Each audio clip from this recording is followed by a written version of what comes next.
প্রস্তাবিত বাজেটে দুর্নীতিবাজদের আরও উৎসাহিত করা হয়েছে বলে মন্তব্য করেছেন বিএনপি মহাসচিব মির্জা ফখরুল ইসলাম আলমগীর। ঢাকা রিপোর্টার্স ইউনিটিতে আলোচনা সভায় তিনি বলেন, প্রস্তাবিত বাজেটে শিল্প উন্নয়ন ও কর্মসংস্থান সৃষ্টির কোনো উদ্যোগ নেই। বর্তমান সরকারকে ক্ষমতা থেকে সরাতে না পারলে দেশের স্বাধীনতা, সার্বভৌমত্ব, উন্নয়ন কোনো কিছুই সম্ভব নয় বলে দাবি করেন মির্জা ফখরুল।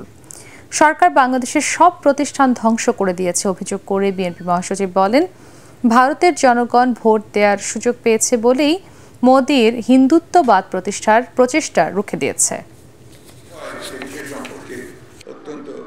এই বাজেট তো হচ্ছে আপনার কালো টাকার বাজেট। কালো টাকা কি করে সাদা করা যাবে তার বাজেট, কি করে দুর্নীতি আরো বেশি করে করা যাবে তার বাজেট। বেনজির বাজেট, বেনজির তো সব দিক দিয়েই। এখন বেনজির আমাদের পুলিশ অধিকর্তা ছিলেন, তিনিও যা ঘটিয়েছেন তাও বেনজির।